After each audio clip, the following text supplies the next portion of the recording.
ચાલો દ્વિઅંગી ટોપિક પૂરો કર્યા પછી હવે આજે આપણે ચાલુ કરવાનો છે ટોપિક ત્રિઅંગીઓ. દ્વિઅંગીઓ અને ત્રિઅંગીઓ બે ટોપિકને સમજવા માટે શું કરવાનું તો કે બેની કમ્પેરિઝન કરતું જવાનું, વાંચતું જવાનું અને એને યાદ રાખતું જવાનું. આ જ એની સિમ્પલ મેથડ છે. સૌથી વધુ સહેલી રીત આ જ છે કે તમારે બેની કમ્પેરિઝન કરતું જવાનું કે કઈ રીતે દ્વિઅંગીઓમાં હતું અને કઈ રીતે ત્રિઅંગીઓમાં હતું. એ સિવાય આની પહેલાના વિડીયોમાં દ્વિઅંગીઓમાં કદાચ મેં એવું કીધું હતું કે બીજાણુજનક પછી જન્યુજનક અવસ્થા આવે. એ કદાચ ઘણાને કન્ફ્યુઝિંગ લાગતું હતું કે કેવી રીતે અથવા શું હશે, એને આજે આપણે દૂર કરશું. દ્વિઅંગીઓમાં શું હતું કે ભાઈ બે અંગો ધરાવતા હતા. કેવા બે અંગો તો કે પ્રકાંડ અને પર્ણ. મૂળની જગ્યાએ મૂલાંગ જેવી રચના કંઈક હતી અને એ પણ કેવા હતા બધા ખોટા અર્થમાં અથવા એના જેવી કંઈક રચના હતી, સાચા અર્થમાં નહોતા. ત્રિઅંગીઓમાં એ સાચા અર્થમાં છે. આવો એને આપણે ડિટેલમાં જોઈએ. શું છે તો કે તેમાં અશ્વપુચ્છ અને હંસરાજનો સમાવેશ થાય છે. આ બે એના એક્ઝામ્પલ છે. પહેલામાં દ્વિઅંગીઓમાં મૂસ અને લીવરવર્ટનો સમાવેશ થતો હતો. એટલે પહેલી જ લાઈનની કમ્પેરિઝન આપણે કરી લીધી. પછી છે કે ત્રિઅંગીઓ ઔષધીય હેતુ માટે અને ભૂમિબંધકો તરીકે ઉપયોગી થાય છે. પેલા દ્વિઅંગીઓનો તો ઘણા બધા આપણે ઉપયોગો જોયા હતા. આર્થિક રીતે તો ઉપયોગી નહોતા, પણ એ સિવાયના ઘણા ઉપયોગો એના હતા. પેકેજિંગ માટે ને ઘણી બધી ઉપયોગો હતા, આપણે જોયા હતા પરિસ્થિતિકીય રીતે ને. આનો એક ઔષધીય ઉપયોગ છે. એટલે આ એક આમ જોવા જઈએ તો સારું એવું છે. બીજું છે કે ભૂમિ બંધકો તરીકે. ભૂમિ અહીંયા આપણે કોઈ છોકરીનું નામ નથી લેવાનું. ભૂમિ બંધક શબ્દનો મિનિંગ થાય છે ભૂમિને બાંધી રાખવી અથવા જમીન. ભૂમિ એટલે જમીન, જમીનને બાંધી રાખવી અથવા એના જે માટીના કણો છે એને જોઈન્ટ કરી રાખવા, એના માટે ઉપયોગી છે. એ ઉપરાંત તેઓ સુશોભન માટે પણ ઘણીવાર ઉછેરવામાં આવે છે. આપણે ઘણી જગ્યાએ જોયું હશે, ગાર્ડનમાં પણ જોયું હશે, આપણા ઘરમાં પણ જોયું હશે. ઘણીવાર એવા નાના નાના વનસ્પતિઓ હોય સુશોભન માટે આપણે અથવા ડેકોરેશન માટે આપણે એને યુઝ કરતા હોઈએ છીએ. ઉદ્વિકાસીય રીતે. ઉદ્વિકાસીય રીતે એટલે કે જ્યારથી વનસ્પતિનો ઉદ્વિકાસ થયો અથવા ઉત્પત્તિ થઈ ત્યારથી લઈને વાહક પેશીઓ. કેવી વાહક પેશીઓ તો કે જલવાહક અને અન્નવાહક વનસ્પતિ ધરાવતી સૌ પ્રથમ સ્થળજ વનસ્પતિ છે. જલજ વનસ્પતિની તો આપણને ખબર નથી, પણ સ્થળજ વનસ્પતિ. કેવી સ્થળજ વનસ્પતિ તો કે જલવાહક અને અન્નવાહક જેવી વાહક પેશીઓ ધરાવતી સૌ પ્રથમ વનસ્પતિ કઈ છે? ત્રિઅંગીઓ. એમસીક્યુ માટે મોસ્ટ આઈએમપી છે. કદાચ તમને ટ્વિસ્ટ કરીને પણ પૂછી શકે, એકાદું એક્ઝામ્પલનું નામ આપી દીધું હોય તમને કે નીચેનામાંથી કઈ વનસ્પતિ છે એ સૌ પ્રથમ શું કહેવાય આપણે વાહક પેશીઓ ધરાવતી વનસ્પતિ છે. એમાં આપણને દ્વિઅંગીઓના એકાદ બે એક્ઝામ્પલ આપેલા હોય, ત્રિઅંગીઓના એકાદ બે એક્ઝામ્પલ આપેલા હોય, તો તમારે એ યાદ રાખવાનું છે. કન્ફ્યુઝન ન થાય એ ખાસ ધ્યાન રાખજો. દ્વિઅંગીઓની જેમ જ છે. શું છે તો કે ઠંડા, ભેજયુક્ત અને છાયાપ્રિય વિસ્તારમાં જોવા મળે છે. દ્વિઅંગીઓમાં જેમ જોવા મળતું હતું ભેજયુક્ત, ઠંડા અને છાયાપ્રિય વિસ્તારમાં.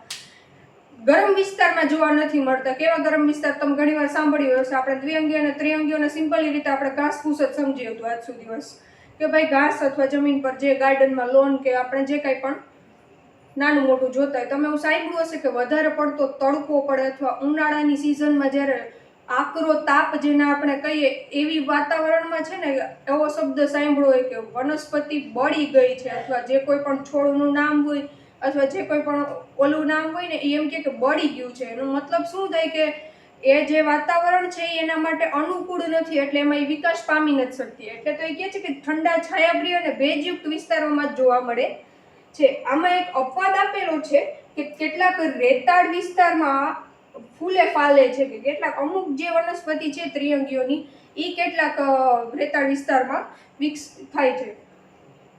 પછી શું છે તો કે ત્રિઅંગી વનસ્પતિમાં મુખ્યત્વે બીજાણુજનક છે. શબ્દ આવ્યો બીજાણુજનક. દ્વિઅંગીઓમાં મુખ્ય વનસ્પતિ દેહ હતો જન્યુજનક. આમ જોવા જાય ને તો જન્યુજનક અને બીજાણુજનકમાં બહુ જાજો ફેર નથી. જન્યુજનક અવસ્થામાં જન્યુઓ ઉત્પન્ન કરે છે, બીજાણુજનક અવસ્થામાં બીજાણુઓ ઉત્પન્ન કરે છે. જન્યુજનક અવસ્થામાં શું થાય તો કે જન્યુઓ ઉત્પન્ન થાય, બે જન્યુઓનું જોડાણ થાય, જન્યુઓનું જોડાણ થઈ ફલિતાંડ બને. ફલિતાંડ જે બને એ જે છે ફલિતાંડ એ અર્ધીકરણ પામી અને નવા સજીવનું નિર્માણ કરે છે. બીજાણુજનકમાં શું થાય તો કે બીજાણુનું નિર્માણ થાય, બીજાણુ અંકુરિત થઈને નવો સજીવ બનાવે. એટલે બીજાણુજનક અને જન્યુજનક અવસ્થા એ બેનું કામ તો એક જ છે કે નવી સંતતિ ઉત્પન્ન કરતી અવસ્થા. એટલે એ બેને આપણે એકબીજા સાથે જોડી શકીએ અથવા એકબીજાને એકબીજાનું નામ લઈ શકીએ, પણ આ એ વસ્તુ જોવા જેવી છે કે ભાઈ જે બીજાણુજનક અવસ્થા છે ને આમ જનરલી પ્રાથમિક લેવલની અવસ્થા છે, એટલે મેં એવું કીધું હતું કે ભાઈ બીજાણુજનક અવસ્થા છે ને એ પછી તમને જન્યુજનક અવસ્થા જોવા મળે.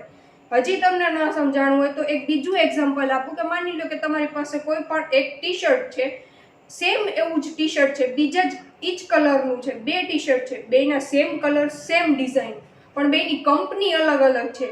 પણ હવે એ કંપનીની જે બનાવવાની પ્રોસેસ છે ને પાછી એ અલગ અલગ છે.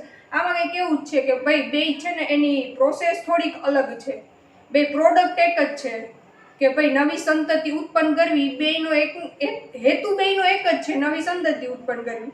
એક શું કરે છે તો કે બીજાણુ ઉત્પન્ન કરી એને અંકુરિત થઈને નવો સજીવ ઉત્પન્ન થાય છે, જન્યુજનક અવસ્થામાં જન્યુ ઉત્પન્ન થઈ, વળી પાછું એનું શું થાય કે જોડાણ થાય, એ પછી ફલિતાંડ બને અને એનું અર્ધીકરણ થયા પછી 2n માંથી n બન્યા પછી એનું જે નવા સજીવનું નિર્માણ થાય છે, જે વાસ્તવિક અવસ્થામાં મૂળ, પ્રકાંડ અને પર્ણોમાં વિભેદિત છે. વાસ્તવિક અવસ્થામાં એટલે આપણે દ્વિઅંગીઓમાં જોયું હતું કે ભાઈ સાચા અર્થમાં મૂળ, પ્રકાંડ, પર્ણો ધરાવતા નથી, પણ એના જેવી કંઈક રચના ધરાવે છે. જ્યારે આમાં સાચા અર્થમાં એટલે કે એ જે સાચા જ છે કે જે વનસ્પતિમાં પ્રકાંડ, પર્ણ અને મૂળ એ એની ઓરિજિનલ અવસ્થામાં વિભેદિત થાય છે.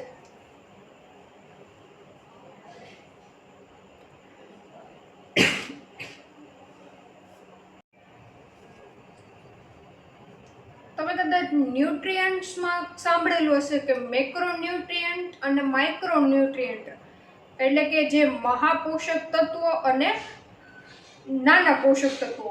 એવી જ રીતે આમાં પર્ણ આપેલા છે. કેવા પર્ણ આપેલા છે તો કે નાના એને કહેવાય સૂક્ષ્મ પાણી, માઇક્રોફિલ્સ, એ આવેલા છે ફ્લેજેલામાં, અને મોટા પર્ણ મહાપર્ણી મેક્રોફિલ્સ એ આવેલા છે હંસરાજમાં. બીજું કાંઈ નથી. સેલાજીનેલામાં નાના પર્ણો આવેલા હોય છે અને હંસરાજમાં મોટા પર્ણો આવેલા હોય છે. પછી શું છે તો કે બીજાણુજનક એ બીજાણુ ધાની ધારણ કરે છે. ધાની એટલે કોથળી જેવી રચના, બીજાણુ ધાની એટલે કે બીજાણુઓ ધરાવતી કોથળી જેવી રચના, જે પર્ણ જેવી સંરચના પર જોડાયેલા રહે છે, જેને બીજાણુ પર્ણ કહે છે. કે એક પર્ણ ઉપર આ જે બીજાણુ ધાની છે ને એની જે રચના છે એ જોડાયેલી રહે છે. એટલે જે રચના સાથે, જે પર્ણ સાથે બીજાણુ ધાની જોડાયેલી હોય એને શું કહે? બીજાણુ પર્ણ. કેટલાક કિસ્સામાં બીજાણુ પર્ણો વિશિષ્ટ સંગઠિત રચનાઓ બનાવે છે, જેને પ્રશંકુ કે શંકુ કહે છે. કંઈ નથી કે આવા ઘણા બધા બીજાણુ પર્ણો ભેગા મળી અને એવી રચના બનાવે છે શંકુ આકારની. શંકુ આકાર એટલે કદાચ તમે જોઈ જશે કે નાના છોકરાઓના બર્થડેમાં જે કેપ પહેરાવે છે, પછી આઈસ્ક્રીમના કોનનો શેપ છે, એને કહે શંકુ આકાર. શંકુ આકાર અથવા પ્રશંકુ આકારની રચના બનાવે છે. એના એક્ઝામ્પલ આપેલા છે કે સેલાજીનેલા અને ઇક્વિસેટમ. પછી છે કે બીજાણુ ધાનીમાં રહેલા બીજાણુ માતૃકોષમાં અર્ધીકરણ દ્વારા બીજાણુ ઉત્પન્ન થાય છે. બીજાણુઓ અંકુરિત થાય છે અને અંકુરિત થયા પછી શું બનાવે છે ને એ હવે આપણે જોવાનું રહ્યું. બીજાણુજનકમાં તો મેં તમને સમજાવી દીધું કે શું થાય તો કે બીજાણુજનકમાં બીજાણુઓ ઉત્પન્ન થાય અને અંકુરિત થઈને નવો સજીવ ઉત્પન્ન થાય. પણ હા, હું એક શબ્દ ભૂલી ગઈ ત્યારે કહેતા કે અર્ધીકરણ પણ તેમાં થાય છે. તો આમાં એ જ કીધું છે કે ભાઈ માતૃકોષમાં અર્ધીકરણ દ્વારા બીજાણુ ઉત્પન્ન થાય છે.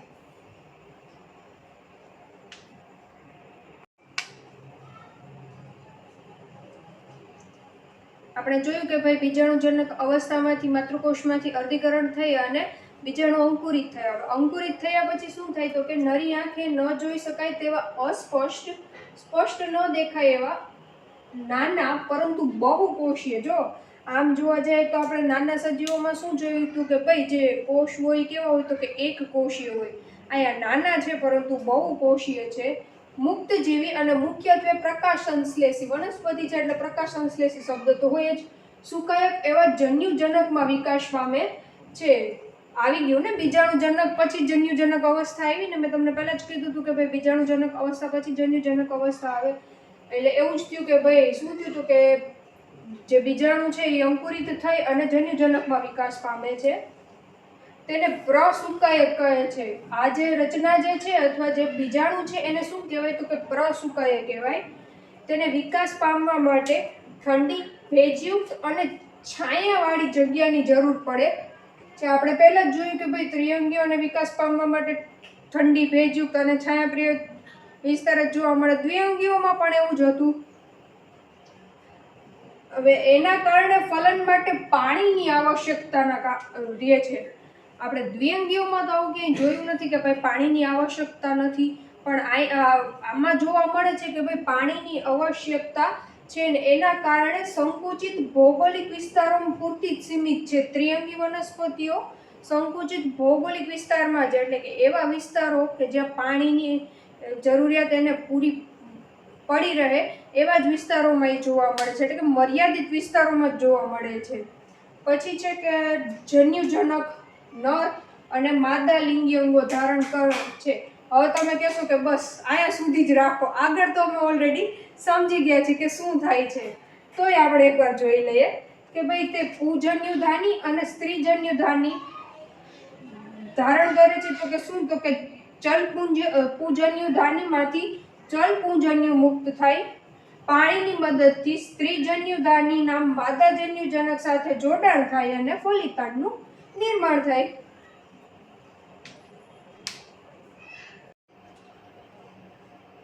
ફલિતાંડનું નિર્માણ થઈ ગયું. હવે શું થાય છે? તો કે ફલિતાંડ બહુકોષીય છે. બીજાણુજનક પછી આપણે જોયું કે ભાઈ બહુકોષીય છે, નાના છે પણ બહુકોષીય છે. પણ શું છે અહીંયા? તો કે સારી રીતે વિભેદિત બીજાણુજનક ઉત્પન્ન કરે છે. પહેલા શું હતું? તો કે અસ્પષ્ટ, નરી આંખે ન દેખાય એવા બીજાણુજનક ઉત્પન્ન થતા હતા. પણ ફલિતાંડ થઈ ગયા પછી જે છે એ શું છે? તો કે જે સ્પષ્ટ અથવા સારી રીતે વિભેદિત, એટલે સારા એવા ભાગ પડી ગયા હોય એવી અવસ્થાઓમાં તમને જોવા મળે છે. જે ત્રિઅંગી વનસ્પતિની પ્રભાવી અવસ્થા છે. દ્વિઅંગી વનસ્પતિઓમાં પણ બીજાણુજનકની અવસ્થા અથવા મધ્ય બીજાણુજનકની અવસ્થા પ્રભાવી અવસ્થા હતી.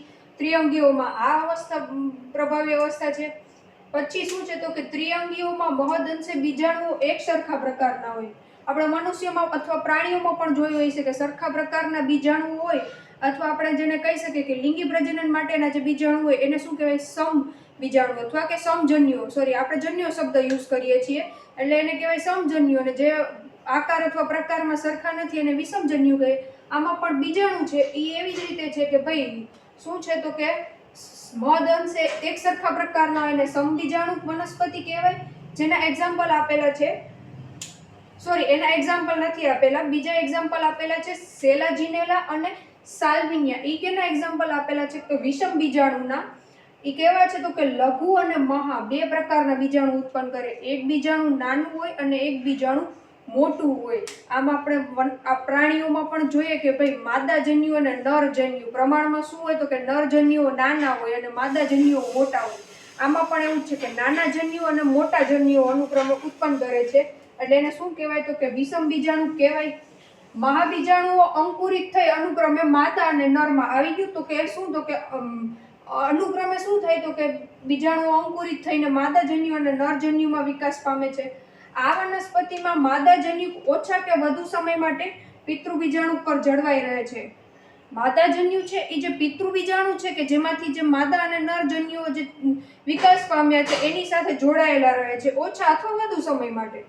તેની જ અંદર ફલિતાંડનો વિકાસ થાય અને 3 તરુણ ભ્રૂણમાં વિભેદિત થાય અથવા વિકસિત થાય.